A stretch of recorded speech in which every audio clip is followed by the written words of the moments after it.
নমস্কার, হ্যালো বন্ধুরা, চলে এসেছি তোমাদের মাঝে শ্রুতির রান্নাঘর নিয়ে। আজ আমি একটি রেসিপি করব, ঘুগনি রেসিপি। তোমরা পুরো ভিডিওটা দেখতে থাকো এবং আমার ভিজিয়ে রেখেছিলাম রাত্রে, সারা রাত ধরে ভিজে গিয়েছে। এখন আমি এটাকে সিদ্ধ করে নেব প্রেসার কুকারে। প্রেসার কুকারে দিলে তাড়াতাড়ি হবে সিদ্ধ, কড়াইতে বসালে অনেক টাইম লাগবে।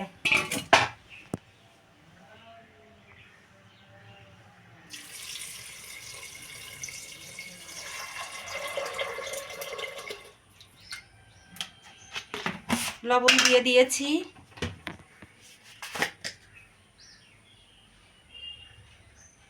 হলুদটা দিয়ে দিয়েছি। এখন আমি বন্ধ করে বসিয়ে দেব।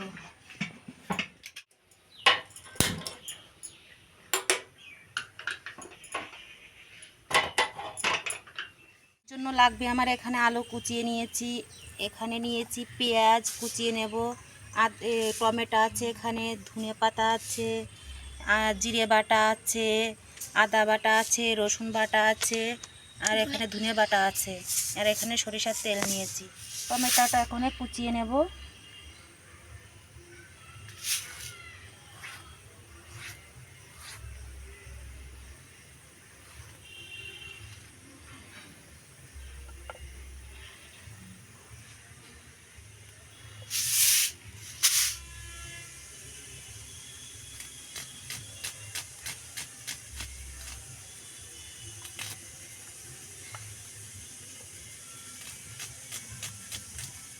আমি ধরিয়ে নিয়েছি, এখন কড়াইটা বসিয়ে দেব।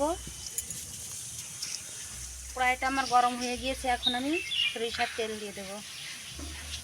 আপনারা চেষ্টা করবেন সরিষার তেল দিয়ে রান্নাটা করতে। সরিষার তেল দিয়ে রান্না করলে এটার টেস্ট ভালো হবে।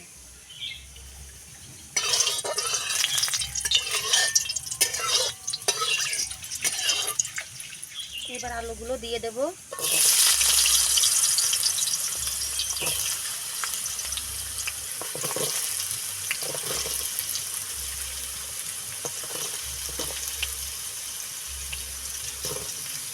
লবণ দিয়ে দেব। লবণটা দিলে ভালো সিদ্ধ হবে, তাড়াতাড়ি সিদ্ধ হবে, তার জন্য দিয়ে দিয়েছি।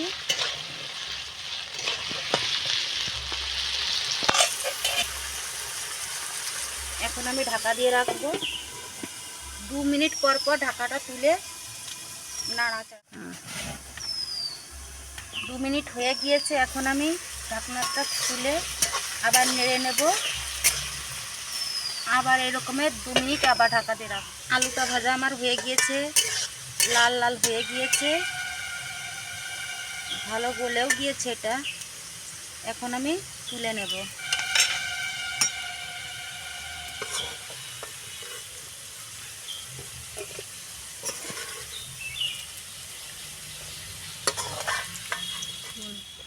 আলু ভাজা তেলের ভিতরে আবার তেল দিয়ে দেব। এবার দিয়ে দেব 2টো তেজপাতা, দিয়ে দেব সামান্য একটু চিনি, 1/2 চামচ,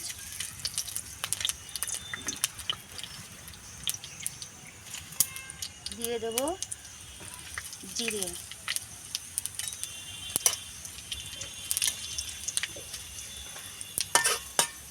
এবার দিয়ে দেবো পেঁয়াজ কুচি,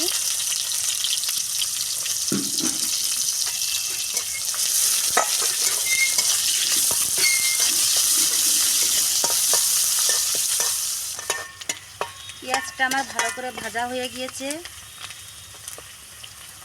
ভালো করে পেঁয়াজটাকে ভেজে নিতে হবে, না হলে কাঁচা গন্ধ বের হবে। এইবার দিয়ে দেব আমি রসুন বাটা,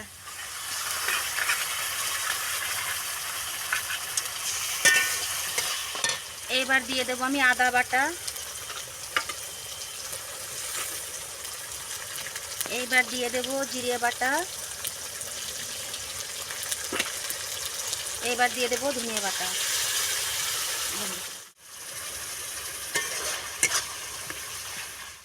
টমেটো কুচি,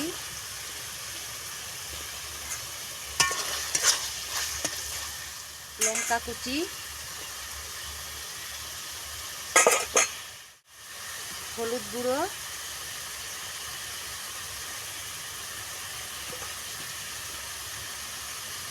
নুন 1 চামচ মতো, হাফ চামচ লঙ্কা গুঁড়ো,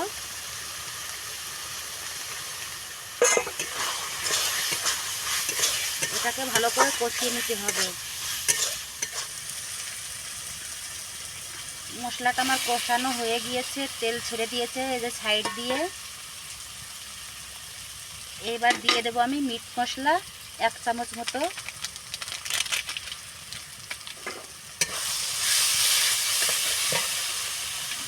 এবার দিয়ে দেবো ভাজা আলুটা। এবার নেড়ে চেড়ে নেব।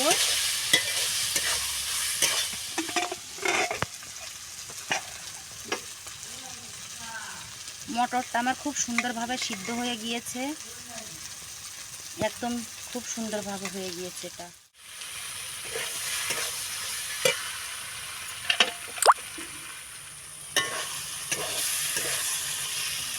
এবার আমি মটরটাকে ঢেলে দেবো।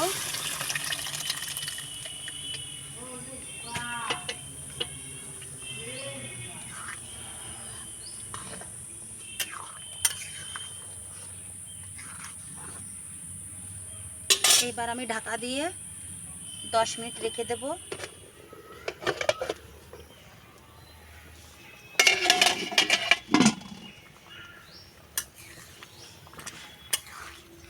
কুচি দিয়ে দেব।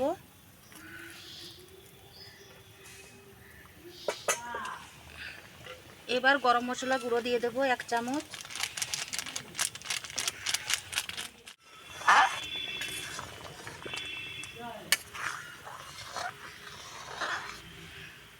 দু মিনিট আবার ঢেকে রাখবো।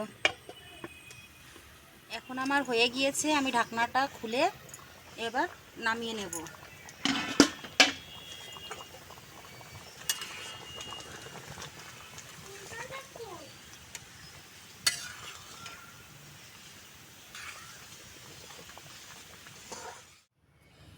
আমার রেডি হয়ে গিয়েছে ঘুগনি, এখন আমি পরিবেশন করব।